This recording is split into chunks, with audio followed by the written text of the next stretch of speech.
మీరంతా ఇవేం బూతులు, డర్టీ పెడపోగడలు. నాని ఉన్నంతలో కాస్త పద్ధతిగానే ఉంటాడనే పేరుంది కదా, మొత్తం చెడగొట్టుకున్నాడు. నిన్న ప్యారడైజ్ అనే సినిమా తాలూకు గ్లిమ్స్ అంట రిలీజ్ చేసిరు కదా, బర్రమ్మ చెత్త. అంతేకాదు ఇంకా అభ్యంతరకరమైనటువంటి అంశాలు ఉన్నాయంట. రా లాంగ్వేజ్ అంటూ తెలంగాణ యాసతో డైలాగులు. తెలంగాణ యాస భాష రా లాంగ్వేజా అంటే పచ్చి భాష ఎట్లయిందిరా? ఎవట్రా కూత కూసింది? తెలంగాణ యాస రా లాంగ్వేజ్, మీ ఆంధ్ర భాష పాలిష్డ్ లాంగ్వేజా? నాజూకు అత్యాధునిక భాషన మీ ఆంధ్ర భాష? ముందే డిస్క్లైమర్ అని రాసేస్తే ఇక లంజా కొడుకు కథ వంటి చెత్త పదాల్ని వాడితే పర్లేదా? తల్లిని తిట్టడం ఏందిరా? ఇది కడుపు మండిన కాకుల కథ, జమానాలకెళ్ళి నడిచే శవాల కథ, అమ్మ రొమ్ములో పాలు లేక రక్తం పోసి పెంచిన ఓ జాతి కథ అంటూ ఏందేందో చెప్తున్నారు. కాకులు తల్వార్లు పట్టినాయట, నా కొడుకు నాయకుడైన కథనట.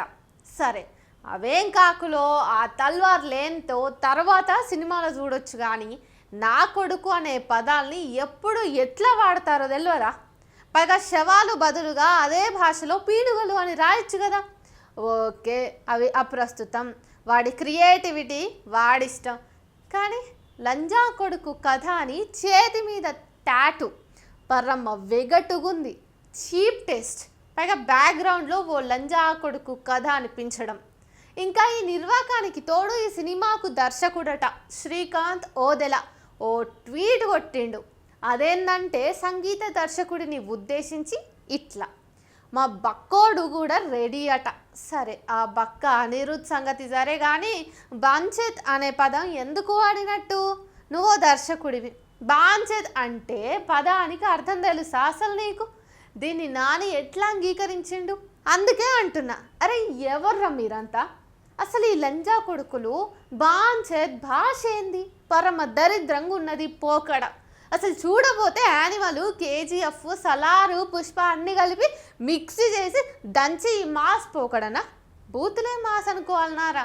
నిజంగా శ్రీకాంత్ ఓదెల తీస్తున్నాడా? నానియే హఠాత్తుగా యష్, బన్నీ, ప్రభాస్ రేంజ్కు పెరిగిపోవాలని తన ఈ ఊరమాస్ వెగటు పోకడతోన మెగా ఫ్యాన్ పట్టుకున్నాడా? ఈ బాంచేత్ అనే పదం ఆ ట్వీట్లో చూడంగానే ఓ పాత సంగతి యాదికొచ్చింది. దసరా అని ఓ సినిమా తీసిరు కదా, ఈ దర్శకుడే తాగుడే తెలంగాణ కల్చర్ అన్నట్టుగా ఓ దరిద్రపు ధోరణిని చూపించిండు. నిజానికి ఆ సినిమాలో కీర్తి సురేష్ నటన టాప్ లెవెల్ ఉంటుంది, దక్కాల్సినంత పేరు రానట్టు అనిపించింది జర. ఇప్పుడు అదే నాని అదే శ్రీకాంత్ కలిసి ఈ ప్యారడైజ్ తీస్తున్నారు. గ్లిమ్స్ తెలంగాణ యాసలో ఉండి దసరా లాగానే ఇది తెలంగాణ బ్యాక్ డ్రాప్ కావచ్చునేమో. దసరా సినిమాలో ధూమ్ ధామ్ దోస్తాన్ అని ఓ పాట, అందులో 5-6 సార్లు ఈ బాంచేత్ అనే పదం వినిపిస్తుంది.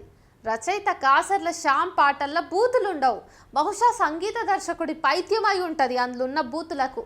అదో గొప్ప పదం అనుకుంటున్నాడేమో కానీ నాని ఆ మధ్య ఆహాలో తెలుగు ఇండియన్ ఐడల్కు గెస్ట్గా పోయినప్పుడు కూడా ఎవరో కంటెస్టెంట్ సాయి వల్లభ్ అనుకుంటా ఈ పాట వాడితే మెచ్చుకోవడానికి అక్కడ కూడా నాని ఈ బాంచేత్ అనే పదం వాడిండు. అదేందో అభినందనను చెప్పే పదం అన్నట్టు. చివరకు నాని అజ్ఞాని అనడం లేదులే, నువ్వు కూడా చచ్చా. హిట్ 3 అనే సినిమా ఒకటి వస్తుంది కదా తనది, ఆ టీజర్ చూస్తేనే మార్కోస్ తరహాలో విపరీతమైన హింసకు ప్రాధాన్యం ఇచ్చినట్టుగా మనకు అర్థమైపోతుంది.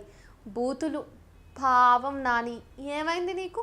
సరే, ఈ ప్యారడైజ్ సినిమాలో ఎవరో సోనాలి కులకర్ణి అనే సీనియర్ నటి ఉన్నదట, హీరోయిన్ ఉండదట, పాత సికింద్రాబాద్ బ్యాక్ డ్రాప్ అట, అన్నీ సరే, కానీ ఎటొచ్చి ఈ బూతులే సినిమా మీద వ్యతిరేక భావాన్ని కలిగిస్తున్నాయి.